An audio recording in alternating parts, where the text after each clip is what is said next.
Hello hello hello everyone. कैसे हो सारे। सफल 3.0 कॉमर्स 2025 बैच में सबका स्वागत है। इस बैच के अंदर हम सीयूईटी का प्रिपरेशन करने वाले हैं फॉर योर अपकमिंग सीयूईटी। जो 2025 में आपका सीयूईटी का एग्जाम है उसका प्रिपरेशन हम इस बैच में करने वाले हैं। एंड इसका लेक्चर नंबर 1 आज हम देखेंगे। नेशनल इनकम अकाउंटिंग, सबको पता होगा नेशनल इनकम चैप्टर, भाई सबसे खतरनाक चैप्टर हमारे मैक्रो इकोनॉमिक्स का नेशनल इनकम अकाउंटिंग। आज उसका लेक्चर नंबर 1 है। कोशिश यही रहेगी वन शॉट में इसको पूरा निपटा दे। मेरी क्या स्ट्रैटेजी है इस चैप्टर को कराने के लिए। मेरी स्ट्रैटेजी नेशनल इनकम अकाउंटिंग को कराने के लिए क्या रहेगी वो तुमको बताता हूं। उससे पहले एक बात बता देते हैं कि ये जो नेशनल इनकम अकाउंटिंग चैप्टर है ना, ये हर बुक में अलग तरीके से दिया होता है। मतलब ना, ये किसी किसी बुक्स में 3 पार्ट्स में भी डिवाइडेड होता है। Some basic concepts of macroeconomics, national income and related aggregates, मतलब थ्योरी वाला पार्ट एंड प्रैक्टिकल वाला पार्ट मिक्स करके ये चैप्टर होता है, ठीक है ना। बट हमारे सीयूईटी में नेशनल इनकम अकाउंटिंग के नाम से जो सीयूईटी का सिलेबस आता है, सीयूईटी के सिलेबस में इकोनॉमिक्स का जो सिलेबस होता है उसमें नेशनल इनकम अकाउंटिंग नाम का एक चैप्टर है जिसमें सारी चीजें इंक्लूड हो जाती हैं। सम बेसिक कंसेप्ट्स,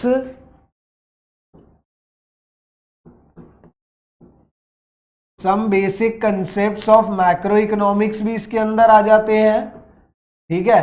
कुछ मैक्रो इकोनॉमिक्स के बेसिक कंसेप्ट्स हैं जैसे कि अपना final goods, intermediate goods, factor income, transfer income, कुछ इस तरीके के बहुत सारे कंसेप्ट्स हैं। Investment, depreciation, factor income, indirect taxes, subsidies, बहुत सारी चीजें हैं जो आज की क्लास में हम करने वाले हैं।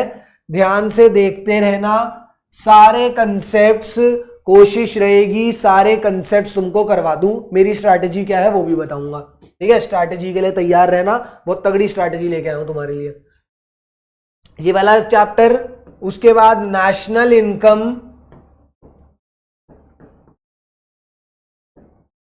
National income and related aggregates.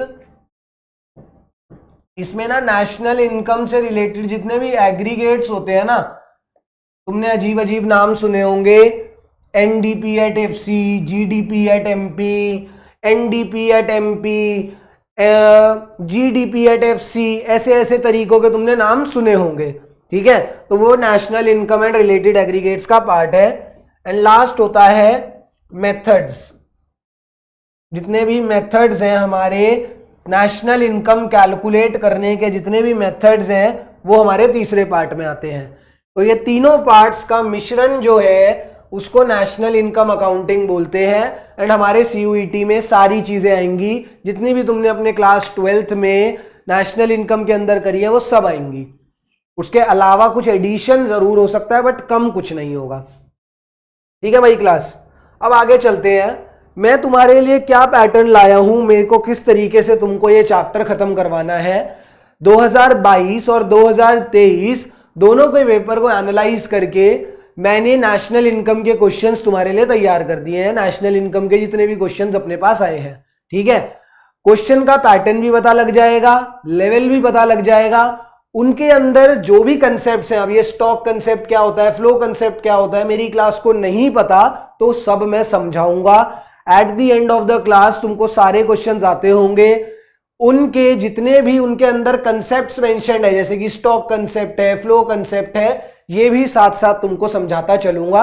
सारी चीजें देखते चलेंगे, रिवीजन भी हो जाएगी नेशनल इनकम की जितना हमने क्लास 12th में करा है। अभी तक मैं यही सोचता हूं कि नेशनल इनकम वाला चैप्टर क्लास का हो जाना चाहिए। अगर तुम सीयूईटी की तैयारी कर रहे हो तो मैक्रो इकोनॉमिक्स का पहला चैप्टर है नेशनल इनकम, वो तुम्हारा अभी तक हो जाना चाहिए। नहीं भी हुआ तो आज देख लेंगे। एंड जिसका हो गया है उसके आज सारे कंसेप्ट्स रिवाइज भी करवा दूंगा।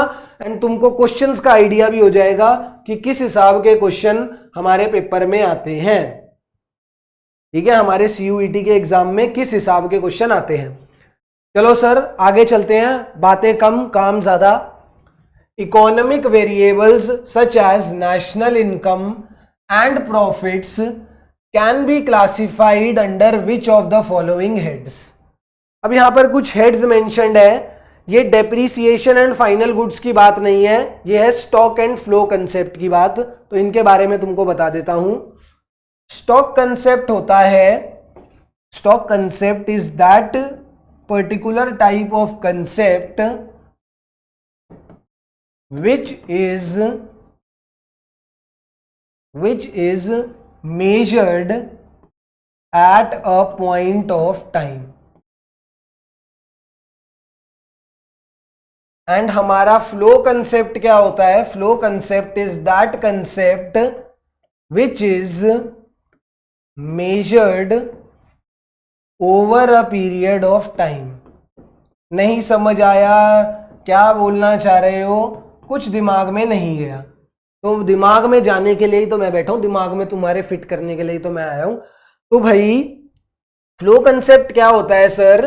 फ्लो कंसेप्ट नाम से ही पता लग रहा है, स्टॉक कंसेप्ट नाम से ही पता लग रहा है। फ्लो मतलब जो चीज बह रही है, जैसे शिनचैन ऐसे अपने हाथ बहलाता था ना वैसे, ठीक है। मतलब एक ऐसी चीज जो कंटिन्यूअस है, जो कंटिन्यूएशन में चलती जाएगी, that is a flow concept.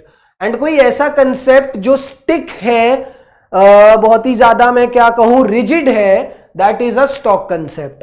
ठीक है, ये बेसिक एक्सप्लेनेशन है दिमाग में डालने के लिए। वैसे क्या है, वैसे इसका मतलब क्या है सर? कोई भी ऐसी चीज जो पर्टिकुलर पॉइंट ऑफ टाइम पे मेजर करी जाती है, जैसे कि हमारा गवर्नमेंट बजट।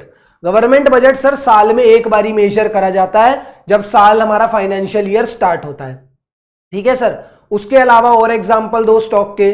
तो मैंने तुमसे कहा एक आदमी की वेल्थ, एक आदमी की जो वेल्थ होती है, जो उसकी शोहरत, उसकी दौलत होती है, वो तब मेजर करी जाती है जब वो अपनी विल बनवाता है। जब वो अपनी विल बनवाता है तब उसकी वेल्थ मेजर करी जाती है। ठीक है। फ्लो कंसेप्ट्स क्या है सर? जो रेगुलर बेसिस पे चलते जा रहे हैं, जैसे कि मेरी इनकम। ठीक है सर, मेरी इनकम आज मैं 10,000 रुपए कमा रहा हूं, कल मैं कहीं ट्यूशन पढ़ाऊंगा वहां पे 5,000 कमा लूंगा, परसों मैंने ट्रेडिंग करी वहां से 2,000 रुपए कमा लिए। तो सर मेरी इनकम के सोर्स बहुत अलग अलग हैं और वो अलग अलग जगह से बहते हुए मेरे पास आ रहे हैं। ठीक है ना। तो जो चीज कंटिन्यूअसली आती रहती है, that is a flow variable. जो एक पर्टिकुलर पॉइंट ऑफ टाइम पे मेजर करा जाता है, that is a stock variable. जो over a period of time measure होता रहता है, that is a flow variable. चलो भैया, अब मुझे इतना लगता है कि आगे कोई भी अब फ्लो और स्टॉक वेरिएबल का क्वेश्चन आएगा तो मेरी क्लास को पता लग जाएगा उसके बारे में। सर अब नेशनल इनकम क्वेश्चन में पूछा है, नेशनल इनकम और प्रॉफिट स्टॉक वेरिएबल है या फ्लो वेरिएबल? इन दोनों को हटा दो, ये ऑप्शंस में ही नहीं है अपने लिए। ठीक है, ये दोनों बिल्कुल ही अलग कंसेप्ट है। प्रॉफिट्स क्या है और नेशनल इनकम क्या है सर? अभी हमने बात करी, चाहे वो नेशन की इनकम हो चाहे वो आपकी इनकम हो, income is always a flow concept, क्योंकि इनकम आती रहती है, कंटिन्यूअसली आती रहती है। प्रॉफिट्स का भी सर वही हाल है। प्रॉफिट क्या है? मैं किसी कंपनी के अंदर काम कर रहा हूं या मेरा बिजनेस है, तो बिजनेस में सर आज 10,000, कल 2,000, परसों 500, अगले दिन लॉस भी होगा -300 रुपए का। तो सर प्रॉफिट भी कंटिन्यूअसली आता जाता रहता है। तो जो चीज over a period of time measure करी जाती है वो फ्लो कंसेप्ट होती है। And national income and profits are an example of flow variable. ठीक है ना भाई। अब जिसको फ्लो और स्टॉक के बारे में नहीं पता था उसको वो भी पता लग गया है, जिसको भूल गया था उसको रिवाइज भी हो गया है। एंड तुम्हें यह भी पता लग गया कि सीयूईटी के 2023 के पेपर में ये क्वेश्चन आया हुआ है, इकोनॉमिक्स के 2023 वाले पेपर में। इस तरीके के क्वेश्चन सीयूईटी के बहुत ज्यादा फेवरेट हैं और ये टाइम कंज्यूमिंग भी बहुत होते हैं। Which of the following statements are incorrect? इन चारों में से गलत स्टेटमेंट कौन सी है? इसको मैंने स्पेसिफिकली रेड से मार्क करा है क्योंकि बच्चे इनकरेक्ट और करेक्ट सुनने में ही गलत कर देते हैं। हमें इन चारों में से गलत स्टेटमेंट ढूंढनी है। सर्कुलर फ्लो के बारे में कुछ बात हो रही है, सर्कुलर फ्लो ऑफ इनकम के बारे में बात हो रही है, तो हम भी सर्कुलर फ्लो ऑफ इनकम के बारे में कुछ बात कर देंगे एंड आपको सर्कुलर फ्लो ऑफ इनकम के बारे में कुछ डिस्क्रिप्शन दे देंगे। सर इधर होता है हमारा हाउस होल्ड, ठीक है। सर्कुलर फ्लो ऑफ इनकम जो हमारे कोर्स में है वो सिर्फ 2 सेक्टर की है। दोनों सेक्टर्स कौन से हैं? एक है हाउस होल्ड और एक है फर्म्स। हाउस होल्ड से सबसे पहले ये कैसे जाता है? सबसे पहले हाउस होल्ड इनको फैक्टर सर्विसेज प्रोवाइड करता है। ठीक है सर, ये इसको फैक्टर सर्विसेज प्रोवाइड करता है। कौन? हमारा हाउस होल्ड हमारी फर्म्स को फैक्टर सर्विसेज प्रोवाइड करता है। ये फैक्टर सर्विसेज रियल फ्लो के नाम से भी जाने जाते हैं। 2 तरीके के फ्लो हम देखेंगे, रियल फ्लो और मनी फ्लो। रियल फ्लो में एक चीज जब ट्रांसफर होती है, जैसे अब ये मैं पेन तुमको दे दूं तो that is a real flow between Ishan sir and the students. तुम इसके बदले में मुझे पैसे दोगे, तो तुम जब इसके बदले में मुझे पैसे दोगे दैट इज मनी फ्लो। तो that is the money flow from students to Ishan sir. ठीक है, तो यहां पे फैक्टर सर्विसेज जब प्रोवाइड हो रही है तो पैसों का कोई लेन देन नहीं है। This is a real flow from household to firms. फिर क्या हुआ सर? ये क्या करता है? इन फैक्टर सर्विसेज के बदले ये इसको पेमेंट प्रोवाइड करता है।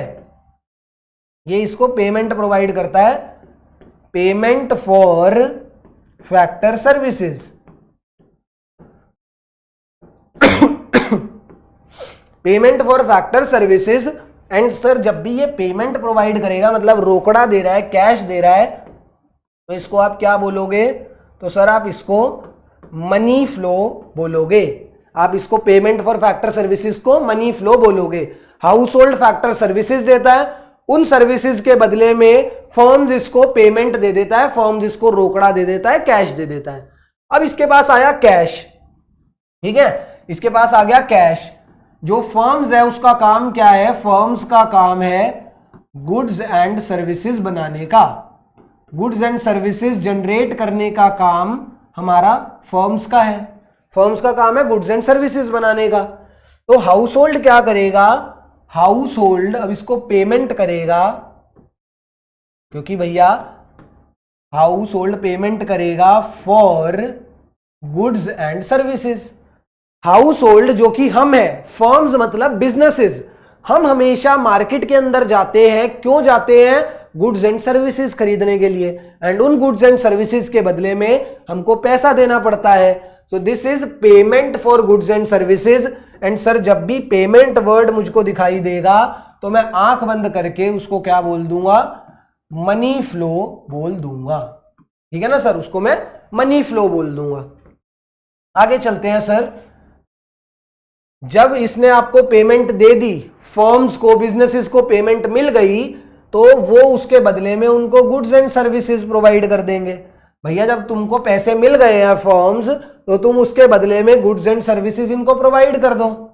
तो गुड्स एंड सर्विसेज जब प्रोवाइड होंगे तो वो रियल फ्लो कहलाएगा, क्योंकि वहां पर गुड्स ट्रांसफर हो रहे हैं। तो ये पूरा जो मैंने तुम्हारे सामने एक अच्छा चिट्ठा सब बना दिया है, इसी को ही मेरे जनाब, मेरे भाईजान, मेरी बहनों, इसी को सर्कुलर फ्लो ऑफ इनकम बोलते हैं। सर इसी को सर्कुलर फ्लो ऑफ इनकम कहा जाता है। ठीक है भाई, इस पूरे चार्ट को सर्कुलर फ्लो ऑफ इनकम कहते हैं। कैसे हाउस होल्ड फैक्टर सर्विसेज देता है, उसके बदले में फर्म्स उसको पेमेंट देती है जो कि मनी फ्लो है। इसके पास पैसे आ जाते हैं, अब पैसे इसके हाथ में मचल रहे हैं, इसको पैसे खर्च करने हैं, तो पैसे से ये गुड्स एंड सर्विसेज खरीदता है। गुड्स एंड सर्विसेज फर्म्स इसको ट्रांसफर कर देती है। रियल फ्लो, मनी फ्लो सब समझ आ गया। एंड हमारे कोर्स में सर्कुलर फ्लो कौन से टाइप की है? हमारे कोर्स में सर्कुलर फ्लो है 2 सेक्टर इकोनॉमी के टाइप की। ठीक है ना, 2 सेक्टर इकोनॉमी। कौन से 2 सेक्टर्स हैं? फर्म्स और हाउस होल्ड, यही 2 सेक्टर्स यहां पर हैं।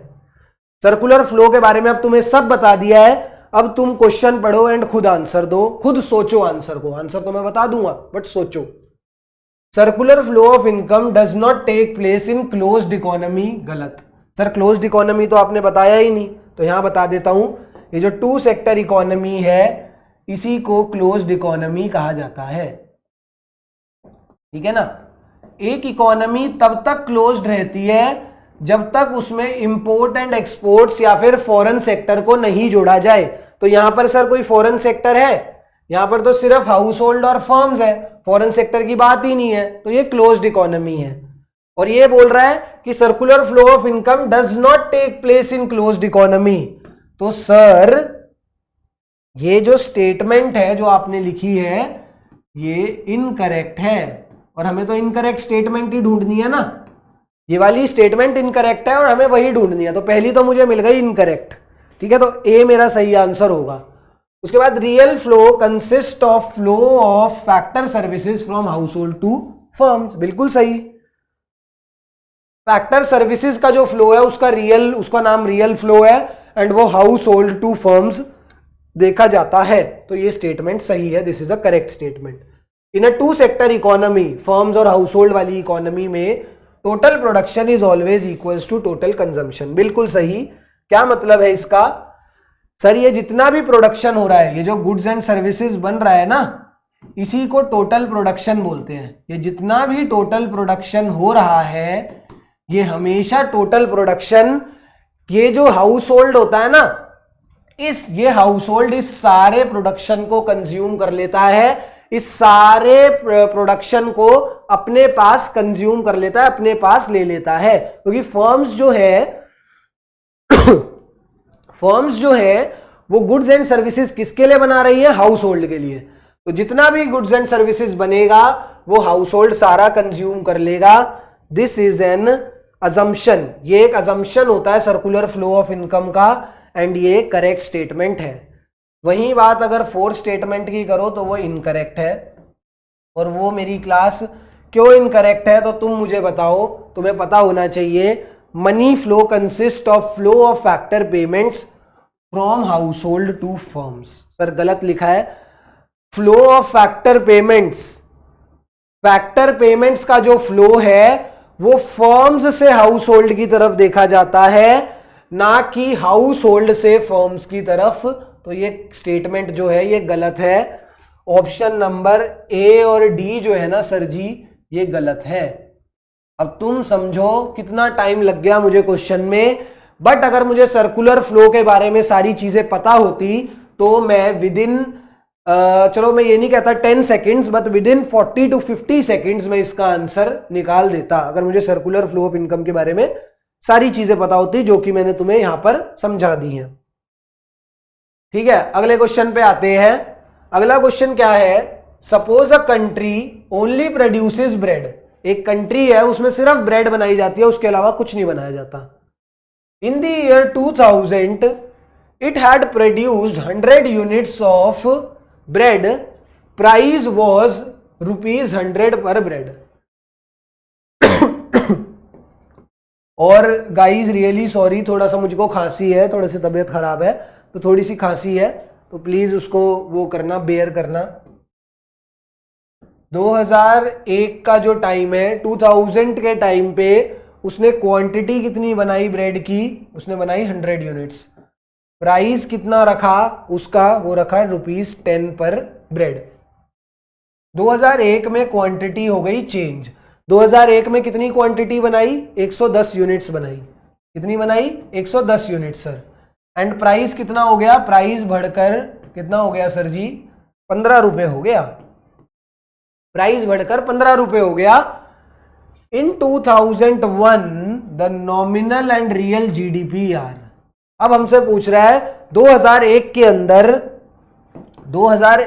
अंदर सर इस साल के अंदर मेरा नॉमिनल और रियल जीडीपी क्या होगा? बेस ईयर हमको लेना है 2000। ये वाला जो ईयर है ये हमारा बेस ईयर है। ये कौन सा है सर? इसको बेस ईयर बोल दो। सर मुझे नहीं आता, नॉमिनल और रियल जीडीपी नहीं आता। फटाफट बताऊंगा, टाइम नहीं खराब करूंगा, जल्दी से देख लो क्या होता है नॉमिनल और real GDP. Nominal GDP, what is nominal GDP? When, पहले तो जीडीपी का फॉर्मूला पता होना चाहिए। सबसे पहले जीडीपी का फॉर्मूला मेरी क्लास को पता होना चाहिए। जीडीपी और gross domestic product is the total production in the economy. Is the total production in the economy, जिसका फॉर्मूला होता है क्वांटिटी इनटू प्राइस, जिसका फॉर्मूला होता है क्वांटिटी इनटू प्राइस, कितनी क्वांटिटी बनी एंड उसका पर यूनिट प्राइस कितना है, दोनों को मल्टीप्लाई कर देंगे तो जीडीपी आ जाएगा। when we multiply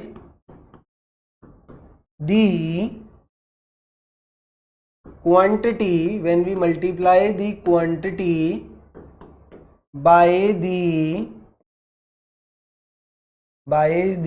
current year price, जब हम करंट ईयर प्राइस पर, अपनी करंट ईयर प्राइस पर, देखो क्वांटिटी इनटू प्राइस करना है। क्वांटिटी तो ठीक है सर, जितना भी साल भर में क्वांटिटी देखने को मिला, बट प्राइस मैटर करता है। अगर हम ये जो प्राइस है ये करंट ईयर प्राइस ले रहे हैं, ठीक है, हमने क्वांटिटी को मल्टीप्लाई करा करंट ईयर प्राइस के साथ, तो सर हम उसको नॉमिनल जीडीपी बोलेंगे। बट आ गया, बहुत बड़ा बट आ गया बीच में, ठीक है, वो वाला बट नहीं भाई, BUT वाला बट, तुम कहीं मेरे को गलत समझ लो। सर रियल जीडीपी क्या होता है? रियल जीडीपी के अंदर हम क्या करते हैं? रियल जीडीपी के अंदर we multiply the value of quantity with base year price. हम बेस ईयर प्राइस के साथ क्वांटिटी को मल्टीप्लाई कर देते हैं, मतलब क्वांटिटी तो उसी साल की रहेगी, बट ये जो प्राइस यहां पर होगा, ये प्राइस कौन सा होगा सर? बेस ईयर का प्राइस होगा, ठीक है ना। अब मेरी क्लास ध्यान रखेगी कि रियल जीडीपी क्या होता है। रियल जीडीपी तब निकाला जाता है considering the base year price level. Nominal GDP तब निकाला जाता है considering the current year price level. चलो भैया सर समझ आ गया, क्वांटिटी तो उसी साल की रहेगी, जो भी करंट ईयर की क्वांटिटी है, जो भी करंट ईयर की है वही रहेगी दोनों केसेस में। क्वांटिटी में कुछ फर्क नहीं आएगा, बट सारा फर्क आ जाएगा प्राइस में। नॉमिनल के अंदर करंट ईयर प्राइस लिया जाएगा, रियल के अंदर बेस ईयर प्राइस लिया जाएगा। हो गया मामला खत्म, पैसा हजम। 2001 का आप मुझे बता दो, 2001 का अगर मैं नॉमिनल निकालने बैठूं, अगर मैं नॉमिनल जीडीपी निकालने बैठूं, तो देखो 2001 का क्वांटिटी कितना है? 110 है। मल्टीप्लाई करो उसी साल के, क्योंकि हमें करंट ईयर प्राइस से मल्टीप्लाई करना है, तो मल्टीप्लाई बाय 15 करूंगा ना, तो 1650 मेरा आंसर आएगा। अब कोई होशियार बच्चा होगा तो वो अगली वैल्यू निकालेगा ही नहीं, क्योंकि 1650 एक ही आंसर में था, मैंने इसी को मेरा करेक्ट आंसर लिख दिया। बट चलो भैया, मेरा तो काम सारी चीजें समझाना है, तो अपन समझाएंगे। नॉमिनल जीडीपी तो आ गया सर, नॉमिनल जीडीपी तो ये आ गया। रियल जीडीपी कैसे आएगा? इसी साल का रियल जीडीपी कैसे निकलेगा सर जी? तो देखो क्वांटिटी तो सेम रहेगा 110, बट प्राइस कौन सा लिया जाएगा? बेस ईयर प्राइस लिया जाएगा। बेस ईयर कौन सा है? 2000। 2000 का प्राइस कितना है सर? 10, तो प्राइस लिया जाएगा 10 एंड ये कितना हो जाएगा? 1100। तो रियल जीडीपी कितना आया सर? 1100। नॉमिनल जीडीपी कितना आया? 1650। ऑप्शन नंबर सी मेरा सही आंसर है। नॉमिनल और रियल जीडीपी के बारे में भी सारी राम कथा आपको मैंने बता दी है, सारी डिटेल्स आपको बता दी है, ठीक है ना। अगला क्वेश्चन, सारे क्वेश्चन ऐसे आ रहे हैं, सब कुछ समझाना पड़ रहा है भैया। Which of the following is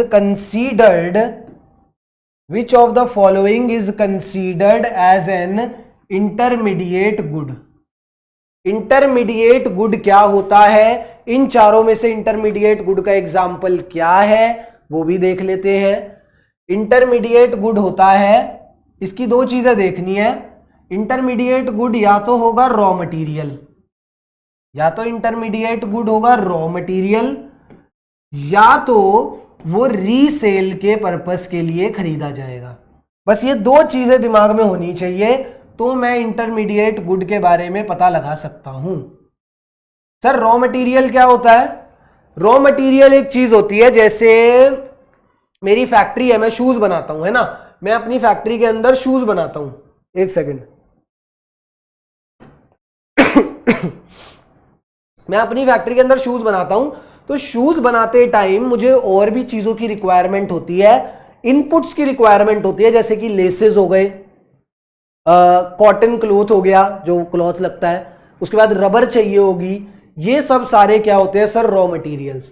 तो अगर मेरे को दिखाई देगा इन सब एग्जांपल्स में कोई रॉ मटेरियल है तो मैं उसको इंटरमीडिएट गुड बोल दूंगा। या तो कोई मुझे ऐसी चीज दिखाई देगी जो रीसेल के पर्पज से खरीदी जाती है, जैसे कि मेरे पापा की एक मेडिकल शॉप है, तो अगर वो दवाई खरीद रहे हैं, अगर तुम दवाई खरीदो, ठीक है, तो भाई तुम क्यों दवाई खरीदोगे? तो सर मेरी तबीयत खराब थी इसलिए मैंने दवाई खरीदी। बट वहीं वो दवाई अगर मेरे पापा खरीद रहे हैं तो वो किस लिए खरीद रहे हैं? क्योंकि उनकी तो दुकान है, उनको आगे वो चीज रीसेल करनी है। तो अगर कोई चीज रीसेल पर्पज से या तो रॉ मटेरियल के तौर पर देखी जा रही है तो उसको इंटरमीडिएट गुड कहा जाएगा। Mobile purchased by a student, ये इंटरमीडिएट गुड नहीं होगा सर, इसको इंटरमीडिएट गुड नहीं कह सकते, ठीक है ना, क्योंकि mobile purchased by a student ना ही रॉ मटेरियल है और ना ही वो जो स्टूडेंट है इसको आगे कहीं बेचने जाएगा, कोई स्टूडेंट की दुकान थोड़ी है। Car purchased by a house hold, अब हाउस होल्ड भी अगर कोई कार खरीद रहा है, हाउस होल्ड का मतलब नॉर्मल जो सिटीजन है, अगर वो कार खरीद रहे हैं तो वो रीसेल के पर्पज से नहीं खरीदते, वो अपने यूज के पर्पज से खरीदते हैं। बट ये देखो, seeds and fertilizers purchased by a farmer, ये मेरा इंटरमीडिएट गुड होगा। क्यों होगा? क्योंकि सर ये एक रॉ मटेरियल है। रॉ मटेरियल क्यों है? मेरी क्लास मुझे बता दे तो मजा आ जाए, ठीक है, कमेंट्स बॉक्स में बता दे कि ये रॉ मटेरियल क्यों है तो मजा आ जाए मुझे। क्योंकि सर सीड्स एंड फर्टिलाइजर्स की हेल्प से ही तो रॉ मटेरियल से वो क्या कन्वर्ट करता है? फूड ग्रेन्स कन्वर्ट करता है। जो भी वीट राइस उसको बनानी है उसके लिए उसको बीज खरीदना पड़ेगा, फर्टिलाइजर्स खरीदने पड़ेंगे, ठीक है, एंड उनको कन्वर्ट करना पड़ेगा वीट एंड राइस के अंदर। तो ये जितने भी सीड्स एंड फर्टिलाइजर्स हैं ये हमारे फार्मर के लिए रॉ मटेरियल थे। रॉ मटेरियल देखते ही मेरी आंखें चमक गई और मैंने को पता लग गया कि ये इंटरमीडिएट गुड है। ऑप्शन नंबर सी मेरा सही आंसर है।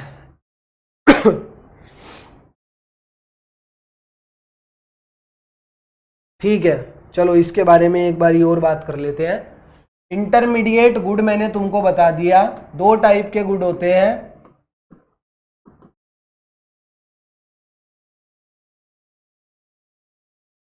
इंटरमीडिएट गुड, और दूसरा कौन सा होता है? टाइप्स ऑफ गुड्स में बोल देते हैं।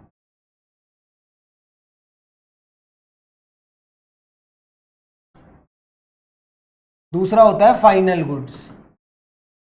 अब एक चीज मेरी क्लास को क्या ध्यान रखनी है, इंटरमीडिएट गुड के बारे में तो आपने मुझको बता दिया, ठीक है, इंटरमीडिएट गुड की मुझे दिक्कत नहीं है, इसके बारे में मुझे पता लग गया है। या तो ये रॉ मटेरियल होगा इंटरमीडिएट गुड, या तो ये रॉ मटेरियल होगा, वरना ये रीसेल के पर्पस से खरीदा गया होगा, रीसेल पर्पस, ठीक है ना, रीसेल के पर्पस से खरीदा गया होगा, या तो ये रॉ मटेरियल होगा। सिंपल सी बात है सर। फाइनल गुड क्या होता है सर? फाइनल गुड्स या तो कंजम्पशन पर्पस से खरीदा गया होगा या तो इन्वेस्टमेंट पर्पस से खरीदा गया होगा। नहीं समझ आया, दिमाग में बात नहीं गई, कोई बात नहीं, दिमाग में बात आपके सेट कर देंगे। कंजम्पशन पर्पस से या तो इन्वेस्टमेंट पर्पस से। अब ध्यान से समझना कंजम्पशन क्या है, एग्जांपल्स देंगे सब समझ आएगा। सर कंजम्पशन पर्पस, आपने चॉकलेट खरीदी, ठीक है, आप गए, आपका मन कर रहा था मीठा खाने का, आपने चॉकलेट खरीद ली, चॉकलेट खरीदी, खा ली, आपने उसको कंज्यूम कर लिया। आपका मन था, आपको ये पेन चाहिए था क्योंकि आपको बोर्ड पे हमको पढ़ाना था, ठीक है, आपने इस पेन को खरीद लिया। अब आप इसको खाओगे तो नहीं, बट आप इसको आगे बेचोगे भी नहीं और ये आपका रॉ मटेरियल भी नहीं है, आपने इसको कंज्यूम ही करा है। कंज्यूम का मतलब ये नहीं होता भैया इंग्लिश वाला कंज्यूम की खाना ही है हर चीज को। जिस भी चीज को हम अपने फाइनल इस्तेमाल में लगा रहे हैं ना, हम अपने फाइनल इस्तेमाल में लगा रहे हैं, दैट इज माय कंजम्पशन। ठीक है। इन्वेस्टमेंट इसी का थोड़ा बड़ा वर्जन हो जाता है। अब जैसे मैंने ये बोर्ड खरीदा, ठीक है, मुझे तुमको पढ़ाना था, मैंने ये बोर्ड खरीदा, तो ये बोर्ड मेरा कंजम्पशन नहीं होगा, ये मेरा इन्वेस्टमेंट होगा। ये जो पेन भी था ना, ये भी मेरा कंजम्पशन नहीं होगा, ये भी मेरा इन्वेस्टमेंट ही होगा। इन्वेस्टमेंट क्या होता है? जब हम ऐसी जगह पैसा लगाते हैं जो हमको आगे जाके रिटर्न दे। ये मैं बोर्ड खरीद रहा हूं, ये मैं पेन खरीद रहा हूं, ये मैं किस पर्पस से खरीद रहा हूं कि भैया मैं इसको यूज करूंगा, यूज तो मैं करूंगा, मैं खुद ही यूज करूंगा, एंड इसको यूज करके मैं इनकम अपनी जनरेट करूंगा। मतलब मैं इसको इस्तेमाल करके इनकम जनरेट करूंगा, प्रॉफिट्स जनरेट करूंगा, प्रॉफिट्स बनाऊंगा।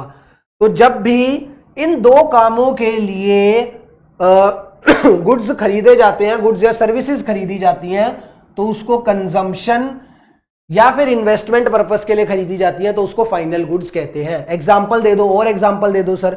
चॉकलेट खरीदने गया, कंजम्पशन के अंडर आया, फाइनल गुड। बोर्ड खरीदने गया तुमको पढ़ाने के लिए, इन्वेस्टमेंट के अंदर आया, क्योंकि मेरे दिमाग में क्या चल रहा है, प्रॉफिट कमाऊंगा, यहां से प्रॉफिट का दिमाग में आ रहा है, तो इन्वेस्टमेंट है मतलब वो। ठीक है, इन्वेस्टमेंट के लिए खरीदा है तो सर फाइनल गुड है। और बताता हूं, मैं हूं ओला ड्राइवर, अब मैं बन गया ओला ड्राइवर। ओला ड्राइवर ने वैगनार खरीदी। अब उसने वैगनार किस लिए खरीदी है? सर वैगनार जो उसने खरीदी है वो उसकी इन्वेस्टमेंट है। इन्वेस्टमेंट क्यों है? क्योंकि वो उस गाड़ी को यूज करके प्रॉफिट जनरेट करेगा, अपनी इनकम बनाएगा, लोगों को इधर से उधर छोड़ेगा एंड अपनी इनकम जनरेट करेगा। प्रॉफिट पर्पस से उसने खरीदी है, तो इन्वेस्टमेंट है। इन्वेस्टमेंट है तो सर फाइनल गुड है। मेरी क्लास को इतनी बात क्लियर हो गई? ठीक है, प्लीज अब इस चीज को ध्यान रखना। कंजम्पशन और इन्वेस्टमेंट पर्पस से खरीदा जा रहा है तो फाइनल गुड, रॉ मटेरियल या रीसेल पर्पस से खरीदा जा रहा है तो इंटरमीडिएट गुड। ये जो इंटरमीडिएट गुड्स होते हैं ये नेशनल इनकम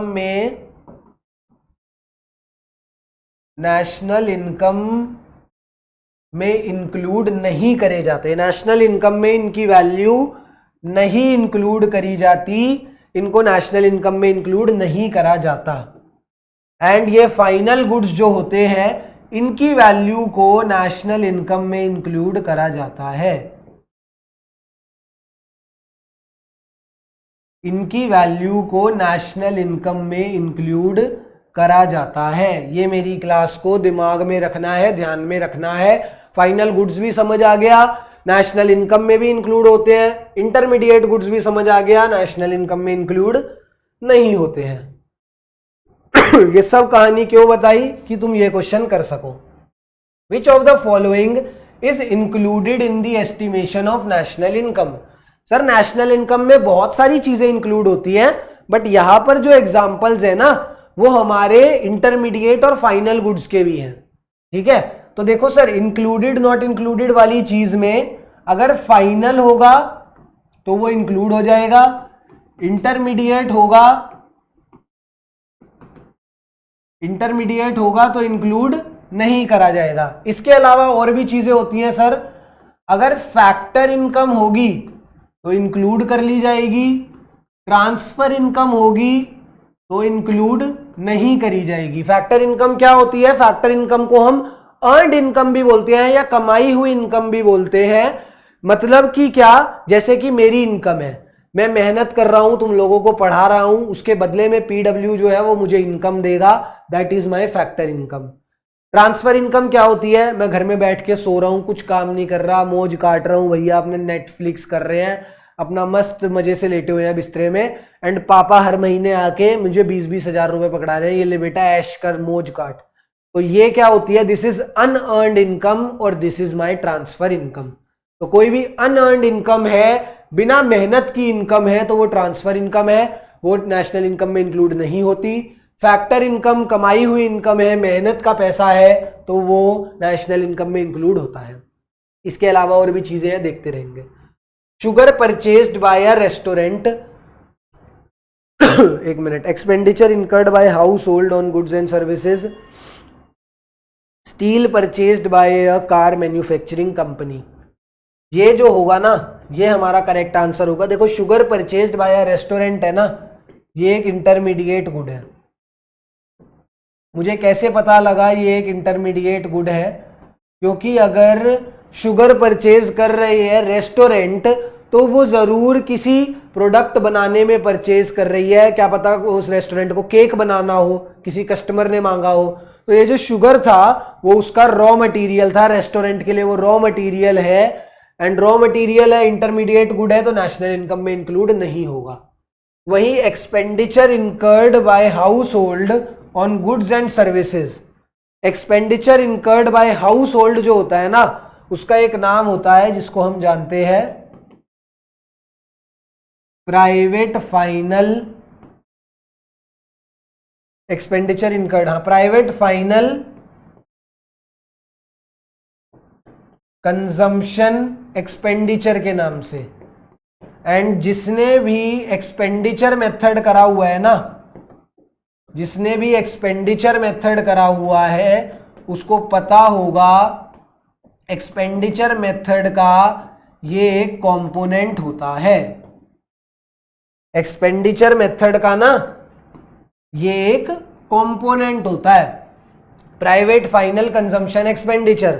तो एक्सपेंडिचर मेथड क्या है? एक्सपेंडिचर मेथड नेशनल इनकम निकालने का एक तरीका है, एंड उस तरीके में एक कंपोनेंट होता है, एक पार्ट होता है जिसको प्राइवेट फाइनल कंजम्पशन एक्सपेंडिचर बोलते हैं, जिसका मतलब होता है expenditure incurred by household on acquiring goods and services. तो जब एक्सपेंडिचर मेथड का एक पार्ट हमें इस क्वेश्चन में मेंशन्ड है तो बस सर यही हमारा करेक्ट आंसर होगा, नेशनल इनकम में यही इंक्लूड होगा, बिकॉज एक्सपेंडिचर मेथड से ही तो हम अपना नेशनल इनकम निकाल पा रहे हैं ना, एक्सपेंडिचर मेथड की हेल्प से ही हम नेशनल इनकम निकाल पाए। और भी बहुत सारे मेथड्स होते हैं, कौन से होते हैं मैं अभी डिस्कस कर लेता हूं। मैं तुम्हारे को एक क्वेश्चन कराता हूं जिससे ना एक्सपेंडिचर मेथड क्लियर हो जाएगा। एक क्वेश्चन था इसमें ये रहा, ये क्वेश्चन एक्सपेंडिचर मेथड का ही है। एक्सपेंडिचर मेथड से कैसे मैं नेशनल इनकम निकालूंगा या जीडीपी एट एमपी का वैल्यू निकालूंगा। ठीक है, जीडीपी एट एमपी ना हमारा टोटल प्रोडक्शन होता है। टोटल प्रोडक्शन जो है इससे हम मेरा नेशनल इनकम को मैं कैसे डिनोट करता हूं? एनएनपी एट एफसी से डिनोट करता हूं। एनएनपी एट एफसी जो होता है this is my national income. NNP at FC क्या होता है? ये मेरा नेशनल इनकम है। मैं तुमको इसी क्वेश्चन के अंदर ना जीडीपी भी और नेशनल इनकम दोनों कैलकुलेट करना सिखा दूंगा, कैसे कैलकुलेट करते हैं। एंड देखो उसी का ही ये एक्सपेंडिचर मेथड का ये कंपोनेंट होता है प्राइवेट फाइनल कंजम्पशन एक्सपेंडिचर। तो हम नेशनल इनकम निकालने के लिए इस कंपोनेंट को ऐड करते हैं, तो इसका मतलब ये कंपोनेंट तो डेफिनेटली नेशनल इनकम का पार्ट है। इसीलिए यहां पर ना इस वाले क्वेश्चन में, इस वाले पर्टिकुलरली क्वेश्चन में ना अगर तुम देखो तो ऑप्शन नंबर बी हमारा इसीलिए सही आंसर है। अभी भी नहीं समझ आया, दिक्कत हो रही है तो कोई नहीं, अभी क्लियर कर देते हैं। नेशनल इनकम तुमको एक्सपेंडिचर मेथड समझा देता हूं।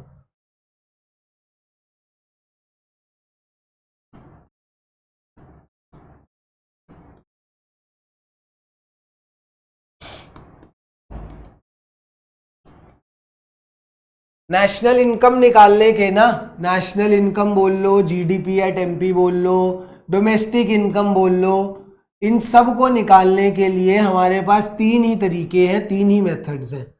एक का नाम होता है वैल्यू एडेड मेथड, तीनों ही आज करा दूंगा। तीनों के क्वेश्चन, तीनों टाइप के क्वेश्चन ना तुम्हारे प्रीवियस ईयर में पूछे गए हैं, तो तीनों ही आज समझा दूंगा। वैल्यू एडेड मेथड होता है, उसके अलावा इनकम मेथड होता है, इनकम मेथड से हम नेशनल इनकम निकालते हैं, एंड तीसरा मेथड होता है एक्सपेंडिचर मेथड। इन तीन मेथड से नेशनल इनकम निकलता है। अभी तुमको मैं एक्सपेंडिचर मेथड के बारे में बता रहा हूं, तो ध्यान से सुनना। एक्सपेंडिचर मेथड की हेल्प से हम जीडीपी एट एमपी का वैल्यू निकालते हैं। जीडीपी एट एमपी का वैल्यू एक्सपेंडिचर मेथड से आता है, एंड जीडीपी एट एमपी का वैल्यू एक्सपेंडिचर मेथड से निकालने के लिए हमें चार कंपोनेंट्स ऐड करने होते हैं। Private final consumption expenditure plus government final consumption expenditure plus gross domestic capital formation plus net exports. ध्यान से सुनना, जो मैंने टर्म्स बोली है वो चारों टर्म्स हमारे क्वेश्चन में ही मेंशन्ड थी। देखो ध्यान से, ये रही प्राइवेट फाइनल कंजम्पशन एक्सपेंडिचर, जिसको आपने प्राइवेट फाइनल कंजम्पशन एक्सपेंडिचर ऐसे लिखा। उसके अलावा गवर्नमेंट फाइनल कंजम्पशन एक्सपेंडिचर, जिसको आपने GFCF के नाम से लिखा, GFCE। उसके बाद ग्रॉस डोमेस्टिक कैपिटल फॉर्मेशन, वो भी क्वेश्चन में मेंशन्ड है, जिसको आपने GDCF के नाम से लिखा। और नेट एक्सपोर्ट्स भी क्वेश्चन में दे रखी है। तो बस हमें इन चारों वैल्यूज को ऐड करना है।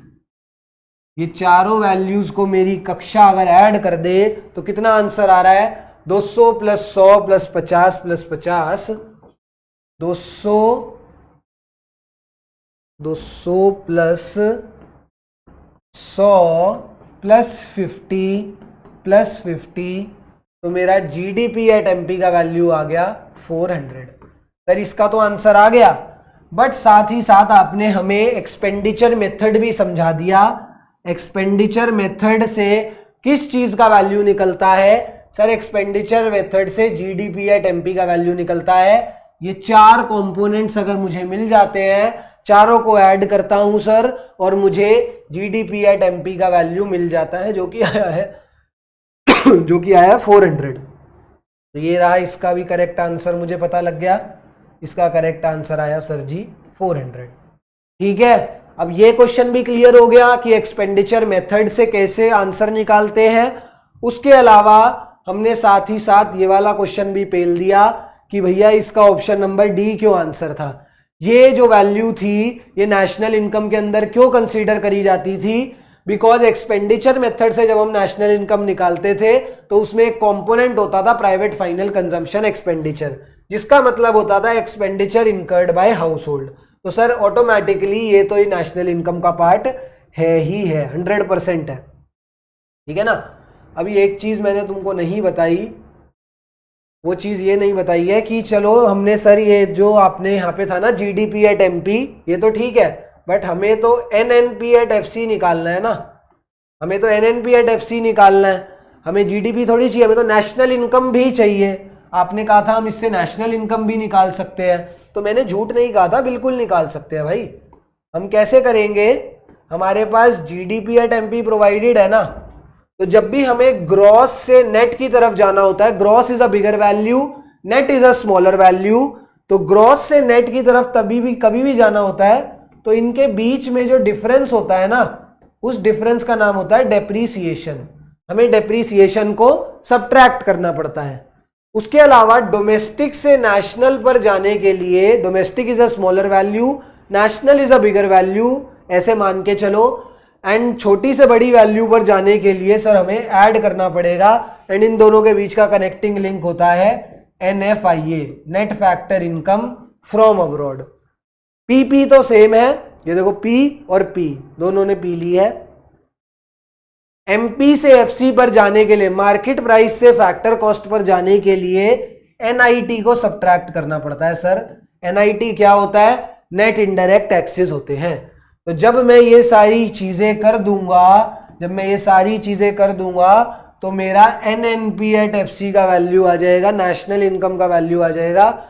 सर डेप्रीसिएशन तो क्वेश्चन के अंदर है, बट उसके अलावा इनडायरेक्ट टैक्सेस है, बट और सारी वैल्यूज नहीं दे रखी, तो मैं इसकी फाइनल वैल्यू नहीं निकाल रहा, अदरवाइज कंफ्यूजिंग हो जाएगा। बट हमें इतना पता लग गया, हम कभी भी किसी भी दिन GDP से NNP तक आ सकते हैं इन तीन कंपोनेंट्स की हेल्प से। NFIA net factor income from abroad, NIT that is net indirect taxes, and depreciation जो कि तुम्हें पता ही होगा कि कोई भी अगर एक हमारे पास फिक्स्ड एसेट है, फिक्स्ड एसेट कोई भी चीज हो, ये बोर्ड हो चाहे कार हो तुम्हारी, उसकी वैल्यू हमेशा कम होती रहती है, एंड जो वैल्यू कम होती है उसी को डेप्रीसिएशन कहा जाता है। ठीक है भाई, ये अपना 2022 का क्वेश्चन था, देख लो 2022 में भी एक्सपेंडिचर मेथड का बिल्कुल डायरेक्ट क्वेश्चन आया हुआ है।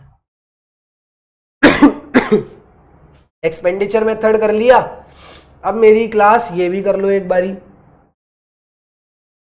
एक जो दूसरा मेथड था ना, यहीं करा देता हूँ, रुक जाओ। ये मेथड्स बताए थे ना तुमको, ये अभी सिखा देता हूं। वैल्यू एडिड मेथड भी यहीं सीख लो, इनकम मेथड भी यहीं सीख लो। वैल्यू एडिड मेथड में क्या होता है सर, ये लो अभी बता देते हैं सर आपको।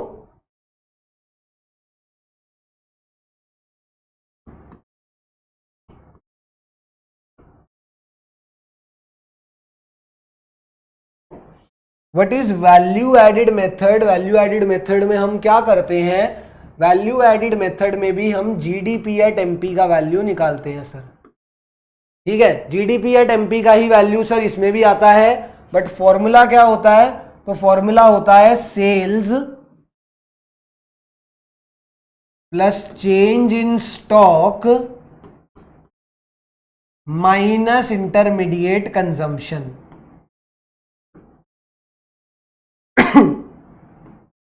जो हमने अभी इंटरमीडिएट गुड्स पढ़ा था ना, वही उसी को ही इंटरमीडिएट कंजम्पशन बोलते हैं।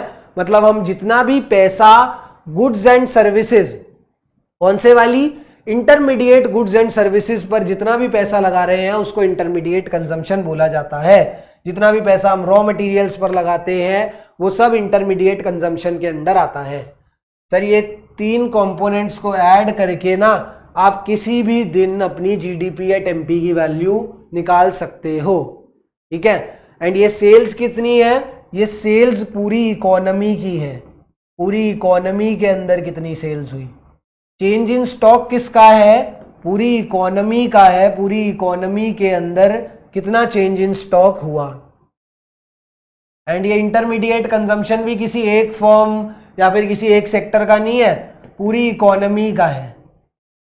ठीक है ना। And sir GDP eight MP अगर आप निकाल लोगे तो इससे आपको एनएनपी एट एफसी निकालने में कोई दिक्कत नहीं होगी। एनएनपी एट एफसी निकालने में आपको कोई दिक्कत नहीं होगी। एनएनपी एट एफसी अपना क्या होता है, नेशनल इनकम को एनएनपी एट एफसी कहा जाता है। ठीक है ना। कैसे निकालते हैं वो हमने अभी एक्सपेंडिचर मेथड जब करा था वहां पे सीखा था। ठीक है, अब ये sales plus change in stock minus intermediate consumption, इसी का ही क्वेश्चन है यहां पर, ये रहा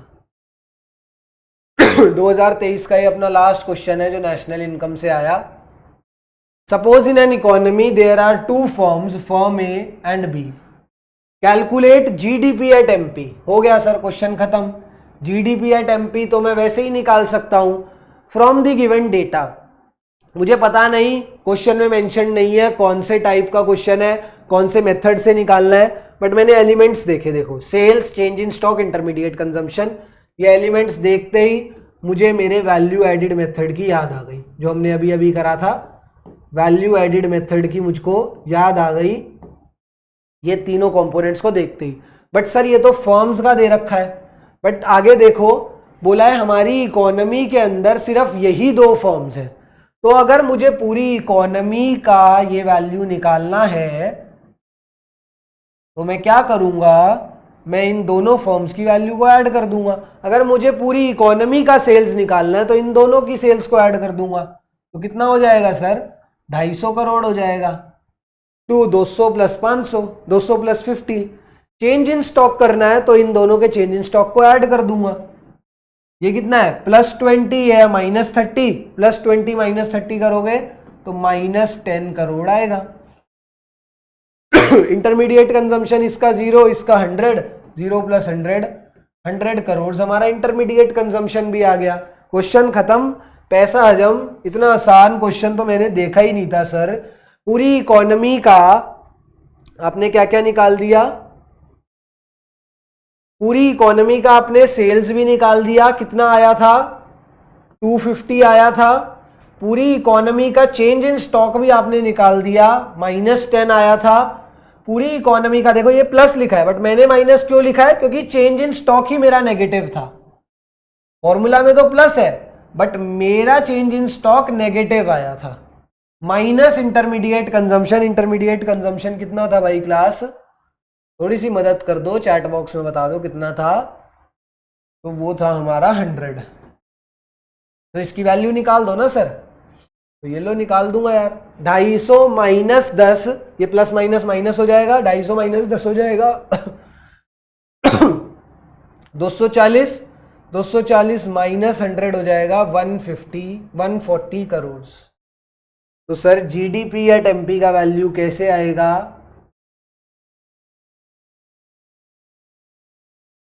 इस पर्टिकुलर क्वेश्चन में जीडीपी एट एमपी का वैल्यू कैसे आएगा? जब हमने sales plus change in stock minus intermediate consumption करा, जो कि 140 निकल कर आया, एंड ऑप्शन नंबर बी मेरा करेक्ट आंसर होगा। है ना भाई? सर बताते बताते थक गए यार, हालत खराब हो गई है, मेरी भी हालत खराब हो गई है, 50 मिनट से कंटिन्यूअसली बोल रहा हूं भाई, बट हमने देखो कितने सारे कंसेप्ट्स अभी तक कर लिए हैं। तुम अगर ध्यान से देखो तो कंसेप्ट्स भी कर लिए हैं। कौन कौन से हो गए? स्टॉक एंड फ्लो वाला कंसेप्ट भी देख लिया सर, उसके बाद हमने ये वाला कंसेप्ट भी देखा, सर्कुलर फ्लो ऑफ इनकम वाला भी, उसके बाद आपने हमें नॉमिनल एंड रियल जीडीपी के बारे में भी आज की क्लास में बता दिया, उसके बाद आपने इंटरमीडिएट एंड फाइनल गुड्स के बारे में भी आज की क्लास में बता दिया, उसके अलावा भी आप और आगे चले गए हो। उसके अलावा नेशनल इनकम निकालने के 3 मेथड्स में से 2 मेथड तो आप करा भी चुके, एक्सपेंडिचर भी करा चुके, वैल्यू एडिड भी करा चुके। तो भैया तीसरे से क्यों पीछे रहना है, तीसरे से क्यों घबराना है? तीसरा अपना मेथड है इनकम मेथड। ठीक है, तीसरा अपना जो मेथड है that is our income method. इससे भी हम नेशनल इनकम की वैल्यू निकाल सकते हैं। 1 मिनट भाई, पानी पी लूं बस।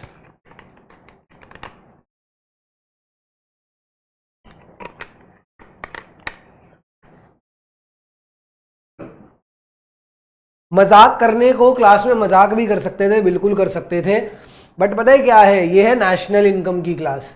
नेशनल इनकम में मजाक का मतलब है नो सिलेक्शन इन सीयूईटी। बहुत इंपॉर्टेंट सेशन है, प्लीज एक बारी देखना, तुम्हारे सारे कंसेप्ट्स भी रिवाइज हो जाएंगे क्लास के एंड तक, एंड तुम्हें आइडिया भी, तुम्हारे को देखो खुद पता लग रहा है क्या कोई बहुत ज्यादा तगड़ा लेवल है सीयूईटी का। अगर 12th में अच्छे से तैयारी करी है, 12th में सारे जो टॉपिक्स है, नेशनल इनकम हो, मनी एंड बैंकिंग हो, अगर ये अच्छे से पढ़े हैं ना, तो सीयूईटी कोई तोप नहीं है, बेसिक्स का ही गेम है, बेसिक्स के ही सारे क्वेश्चन है अगर तुम देखो तो। अब इनकम मेथड भी बता देता हूं, अगर इसकी बात करिए तो इनकम मेथड से हमारा जीडीपी एट एमपी का वैल्यू नहीं निकलता, इससे एनडीपी एट एफसी का वैल्यू निकलता है। सर हमारा एनएनपी एट एफसी आपने मुझे बता दिया, एनएनपी एट एफसी क्या होता है सर? तो एनएनपी एट एफसी हमारा होता है क्या? National income.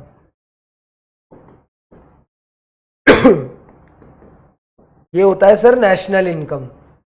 बट वहीं अगर बात करूं सर एनडीपी एट एफसी की, तो ये ना देखो, और इसके मैं एलिमेंट्स भी बता देता हूं, ये जो एनडीपी एफसी, इसके बारे में यहां पर बताता हूं, रुक जाओ जी, यहां पर ये ना वर्ड्स थे कुछ, ग्रॉस डोमेस्टिक, अभी इनकम मेथड के बारे में नहीं बता रहा, प्रोडक्ट एट मार्केट प्राइस,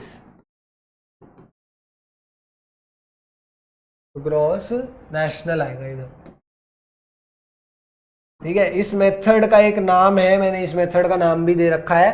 ठीक है, क्या पता कोई और भी टीचर इस मेथड से कराता हो, बट मैंने इसी मेथड से सीखा था और मैं तुमको भी इसी मेथड से सिखाऊंगा। Net domestic product at fixed price, net domestic product at fixed price. Sir ये जो आपने हरे रंग से लिखे हैं ना, ये सारी स्मॉलर वैल्यूज हैं, ये सारी छोटी वैल्यूज हैं। जो आपने पिंक रंग से लिखे हैं, पिंक टीपू से जो लिखे हैं, ये जितनी भी वैल्यूज है ना सर, ये लार्जर वैल्यूज हैं। तो सिंपल सी बात है सर, जब हमें लार्जर से स्मॉलर वैल्यूज की तरफ जाना होगा, जब हमें बड़ी वैल्यूज से छोटी वैल्यू की तरफ जाना होगा, तो हम क्या करेंगे? सबट्रैक्ट। ठीक है, तो वो जो लिखा होता है ना जीएनपी एट एमपी, उसकी फुल फॉर्म ये होती है gross national product at market price. जो लिखा होता है ना जीडीपी एट एमपी, तो उसकी फुल फॉर्म होती है gross domestic product at market price. लिखा होता है ना एनएनपी एट एफसी, तो होता है net national product at factor cost. समझ रहे हो, समझ रहे हो, समझ आ रहा है, समझ आ रहा है भाई। तो बड़े से छोटी वैल्यू की तरफ जाने के लिए सब्ट्रैक्ट करेंगे, छोटे से बड़ी वैल्यू की तरफ जाने के लिए ऐड करेंगे। किसको ऐड करेंगे? डेप्रीसिएशन को। ग्रॉस और नेट के बीच का कनेक्टिंग लिंक होता है डेप्रीसिएशन। नेशनल से डोमेस्टिक पर आना है तो नेशनल है बड़ी वैल्यू, बड़ी से छोटी पर आने के लिए सब्ट्रैक्ट, छोटी वैल्यू से बड़ी वैल्यू पर जाने के लिए ऐड। किसको करेंगे?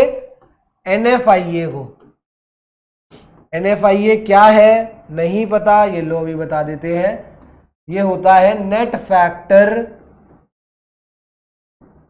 Income from abroad.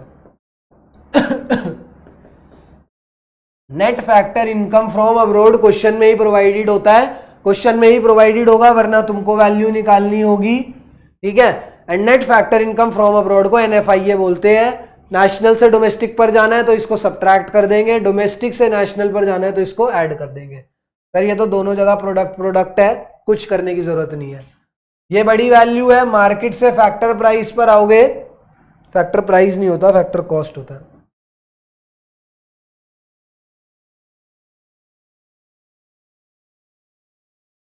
Factor price नहीं है गाइस, ये है फैक्टर कॉस्ट।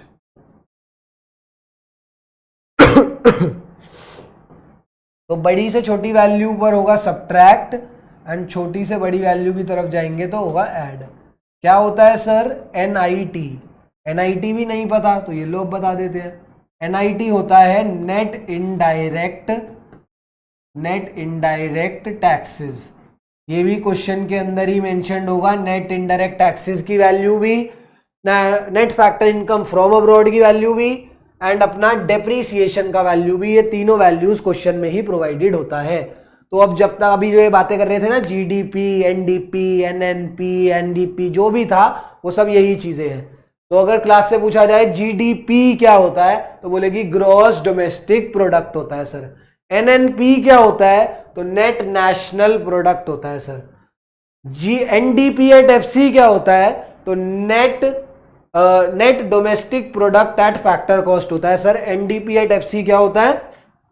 ये जो आप यहां पर निकाल रहे हो इसकी फुल फॉर्म क्या होती है? तो ये होती है net domestic product at factor cost. Net domestic product at factor cost जो होता है ना सर, ये हमारा NDP एट FC होता है। एंड इसका एक दूसरा नाम कमेंट बॉक्स में फटाफट बताओ, NNP एट FC क्या होता है? आंसर बता देता हूं फिर भी बताना। Net national product at FC को हम नेशनल इनकम बोलते हैं, एंड ये NDP net domestic product at factor cost को हम डोमेस्टिक इनकम बोलते हैं। ठीक है ना सर, इसको नेशनल इनकम एंड दूसरे वाले को डोमेस्टिक इनकम कहा जाता है सर। ठीक है ना सर, ठीक है। तो हम यहां पर इसको हटा देता हूं एक बारी।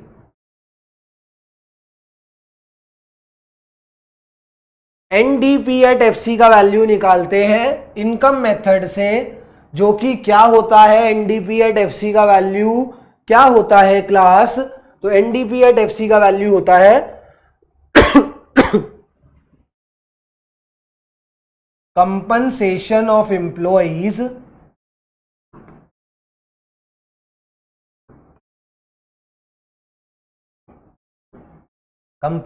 ऑफ एम्प्लॉइज पहला कंपोनेंट है। दूसरा कंपोनेंट होता है ऑपरेटिंग सरप्लस। ऑपरेटिंग सरप्लस होता है दूसरा कंपोनेंट। तीसरा कंपोनेंट होता है मिक्स्ड इनकम। नहीं पता लगा सर क्या होते हैं ये तीनों कंपोनेंट्स, मुझे नहीं पता।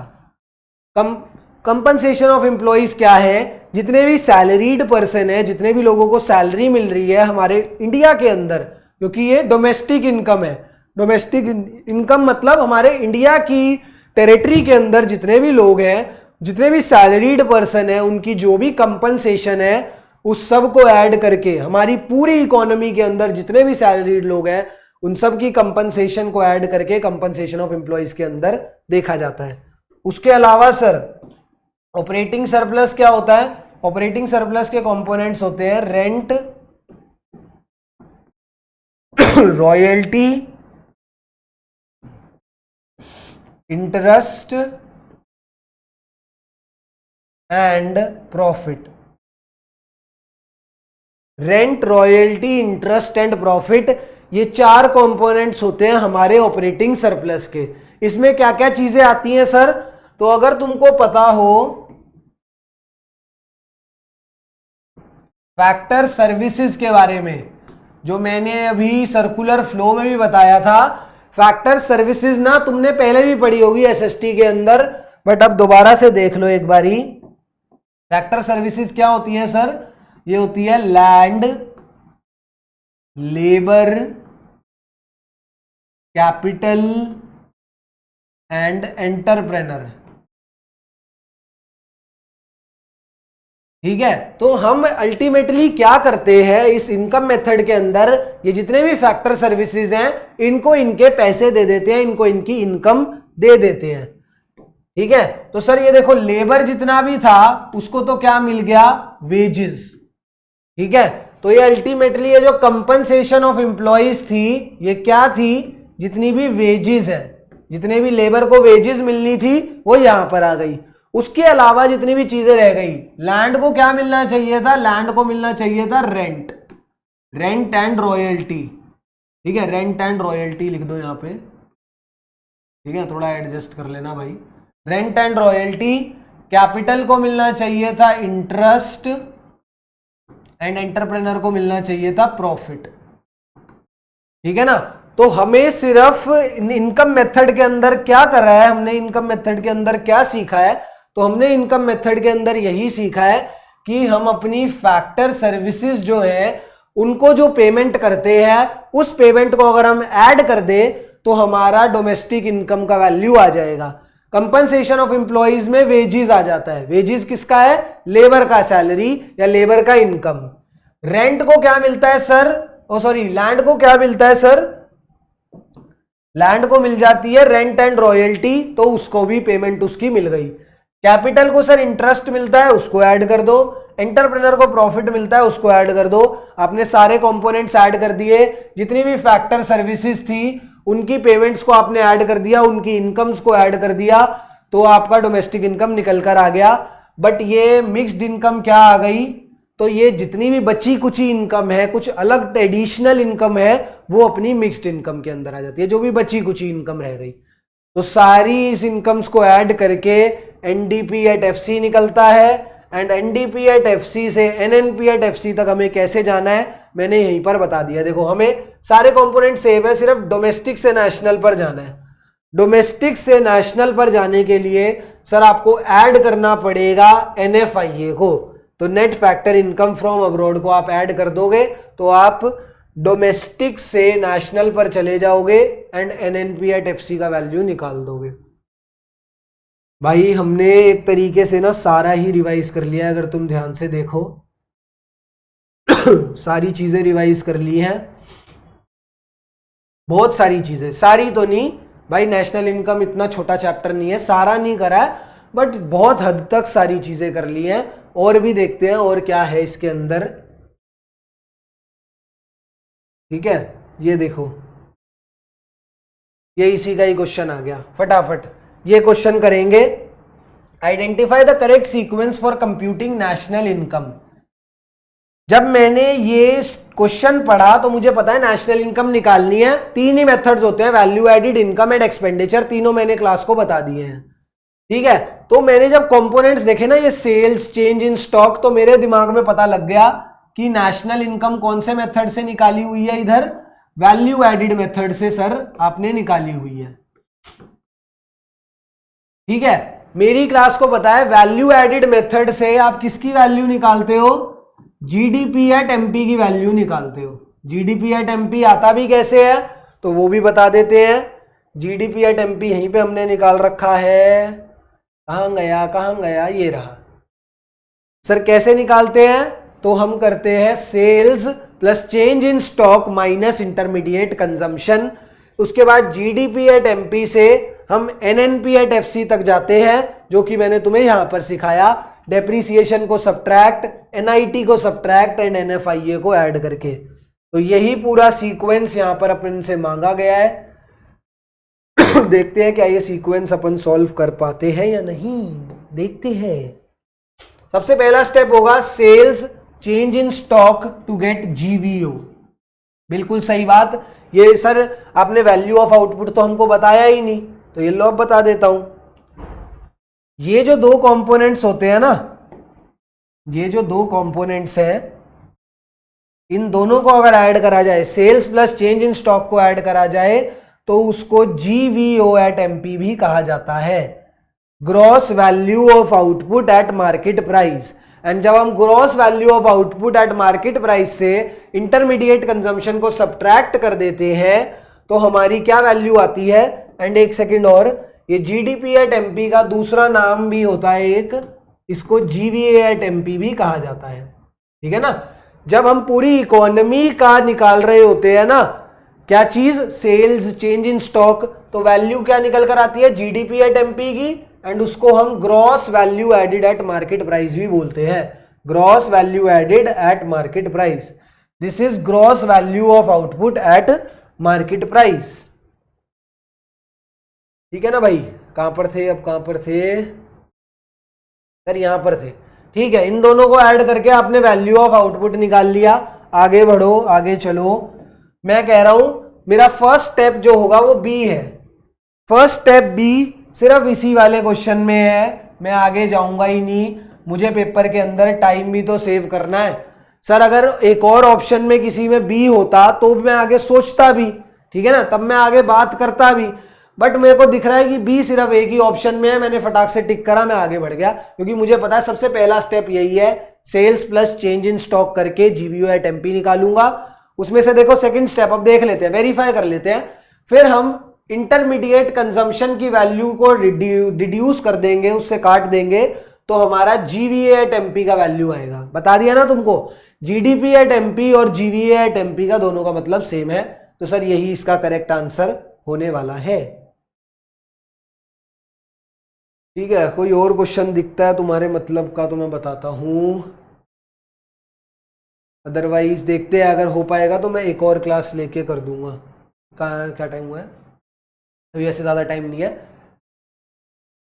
एक और क्लास लेके और भी जो बचे कुछ कंसेप्ट्स हैं, मोस्ट ऑफ द कंसेप्ट्स हो गए हैं, हमने मेथड्स देख लिए, तीनों मेथड्स देख लिए, final goods, intermediate goods, factor income, transfer income, circular flow, flow concept, stock concept, बहुत सारी चीज़ें आज की क्लास में हमने देख ली है। उसके अलावा चलो अब देखते हैं तुम ये क्वेश्चन कर पाओगे या नहीं। तुम्हारा समय शुरू होता है अब। ये मेथड है, following steps, arrange the following steps in calculation of national income by income method in correct sequence. 2022 के अंदर पूछा गया है, इनकम मेथड का सीक्वेंस पूछा है भैया। तुमको इनकम मेथड आता होगा तो तुम कर दोगे इसको, आंख बंद करके कर दोगे सर। सबसे पहला स्टेप था सर मुझे ना देखना था कि मेरे फैक्टर सर्विसेज कौन सी है, मेरे जो जिन लोगों को मुझे पेमेंट देनी है, जिन लोगों की इनकम मुझे प्रोवाइड करनी है, land, labour, capital and entrepreneur को, जिनको मुझे उनकी इनकम देनी है, पहले मैं उनको ढूंढूंगा कौन कौन है वो। तो सबसे पहले I will identify and classify the income generating units. कौन कौन लोग हैं जिन्होंने इकोनॉमी के लिए काम करा है एंड जिनको इनकम मिलनी चाहिए, सबसे पहले मैं उन लोगों को ढूंढूंगा। तो ऑप्शन नंबर सी, मतलब सी जो है वो मेरा फर्स्ट स्टेप होगा। उनको आइडेंटिफाई करने के बाद I will estimate the factor income paid to each sector. देखो सबसे पहले मैंने आइडेंटिफाई कर लिया कौन कौन है, ये मुझे पता लग गए कौन कौन है भैया, land, labour, capital and entrepreneur है। सर मैंने ढूंढ लिया, आइस ये 4 लोग हैं जो इनकम जनरेट कर रहे हैं। फिर मैं देखूंगा कि इनको कितनी कितनी इनकम देनी है, कितना रेंट इसको देना है, कितनी वेजेस लेबर को देनी है, कितना इंटरेस्ट कैपिटल को देना है एंड कितना प्रॉफिट एंटरप्रेन्योर को देना है। मैं वो कैलकुलेट करूंगा, तो मेरा सेकंड स्टेप होगा ये। ठीक है, ये दोनों को कैलकुलेट करने के बाद सी और बी, उसके बाद मेरा थर्ड स्टेप होगा ये वाला। मुझे आंसर पता लग गया है, मेरा आंसर ये होगा। थर्ड स्टेप होगा जब मैं इन दोनों सारी चीजों को ऐड कर दूंगा, रेंट, वेजेस, इंटरेस्ट, प्रॉफिट, सारी चीजों को ऐड कर दूंगा, साथ में मिक्स्ड इनकम को भी ऐड कर दूंगा, तो मेरा डोमेस्टिक फैक्टर इनकम का वैल्यू आएगा। सर डोमेस्टिक इनकम ही तो आपने बोला था कि डोमेस्टिक इनकम ही तो एनडीपी एट एफसी होता है, तो एनडीपी एट एफसी का वैल्यू आएगा। ये मेरा थर्ड स्टेप। और लास्ट स्टेप ये रहा, जब मैं net factor income from abroad, जिसको मैंने एनएफआईए भी बोला था, उसकी वैल्यू को जब ऐड कर दूंगा तो नेशनल इनकम निकल कर आएगा। ऑप्शन नंबर जो सी है, that is the correct answer of this question. ठीक है भाई, ठीक है, ठीक है, क्लैरिटी आ रही है गाइस? कमेंट बॉक्स में बताना कि कितना समझ आया है। एंड ये चीज जरूर बताना, एक ना टेबल सा जरूर बता देना कि आज की क्लास में क्वेश्चंस के साथ साथ हमने कितने कंसेप्ट सीख लिए। ठीक है, जरूर देखना। तुम्हारे मैं कह रहा हूं 70% कंसेप्ट नेशनल इनकम के करा दिए और एक आइडिया भी दे दिया किस हिसाब के क्वेश्चन आते हैं। ठीक है, अभी मैं देखता हूं नेक्स्ट क्लास कौन सी होगी। मेरी कोशिश रहेगी कि इसी का एक और सेशन रख के नेशनल इनकम को पूरा निपटा देंगे। 2022 और 2023 में जितने भी क्वेश्चन आए हैं सारे कर लेंगे एंड साथ ही साथ सारे कंसेप्ट्स भी निपटा देंगे। ठीक है, नेक्स्ट क्लास में आप लोगों से मिलता हूं। आज की क्लास में हमने क्या करा है, आज की क्लास के अंदर सर हमने क्या करा, आज की क्लास के अंदर हमने PYQs करे, PYQs of national income. National income कहाँ के PYQs है ये? सर हमारा जो CUET एग्जाम है जिसकी हम तैयारी कर रहे हैं, उसी के 2022 और 23 के ये PYQs थे। और साथ ही साथ PYQs के साथ साथ हमने क्या कर लिया, हमने कॉम्प्रीहेंसिव, इस लर्निंग का नाम होता है कॉम्प्रीहेंसिव लर्निंग। ठीक है, जो ये टेक्निक मैं फॉलो कर रहा हूं इसको कॉम्प्रीहेंसिव लर्निंग बोलते हैं, कि जब हम क्वेश्चंस के साथ साथ चीजें समझाते हैं, इससे बातें भी क्लियर होती रहती हैं एंड अपने को पता लगता रहता है कि जो हम कंपेटिटिव एग्जाम देने जा रहे हैं उसमें कोई ऐसी तो नहीं है कि बहुत तगड़े क्वेश्चन आ रहे हैं। अगर हमारा बेसिक क्लियर होगा तो हम उस लेवल के क्वेश्चन को लगा पाएंगे एंड उस लेवल के क्वेश्चन को कर सकेंगे। होमवर्क यही रहेगा कि जितने भी कंसेप्ट्स आज की क्लास में सीखे, भाई बहुत सारे कंसेप्ट्स हैं, बहुत सारी चीजें सीखी हैं, सारे कंसेप्ट्स का सिर्फ एक क्या बना दो, क्या कहते हैं उसको जो शुरू में बना होता है, सारे कंसेप्ट्स के टाइटल्स लिख दो, टाइटल्स लिख दो। बस सारे कंसेप्ट्स के एक बारी टाइटल्स लिख दो, उसके अंदर का जो कंटेंट है वो लिख दो। कोई मैंने बहुत मोटा कंटेंट तो बताया नहीं है, अपने नोट्स भी प्रिपेयर कर लोगे, अपने नोट्स में ऐड ऑन भी कर लोगे तो ये शॉर्ट ट्रिक्स भी तुम्हारे पास आ जाएंगी। तो और बस अगर टाइटल्स भी तुम कमेंट बॉक्स में लिख दोगे, जिसको पहले से आता है अगर वो टाइटल्स भी लिख देगा तो उसके सारे कंसेप्ट्स दोबारा से रिवाइज हो जाएंगे जो हमने आज की क्लास में करे हैं। ठीक है ना भाई? और तो कुछ नहीं है। और मैं देखता हूं नेक्स्ट सेशन में आप लोगों से मिलता हूं। नेशनल इनकम के ही 70% हो गया है, 30% और इसको निपटा देंगे। नेक्स्ट सेशन में मिलता हूं आपसे। Thank you guys, thank you so much for joining my session. और जो भी चीज हो प्लीज मुझे बताओ, हम इस चैप्टर को पूरा निपटाएंगे, देन हम अगले नए चैप्टर पर बढ़ेंगे। ठीक है ना? चलो मैं आपसे मिलता हूं नेक्स्ट क्लास के अंदर। Bye bye.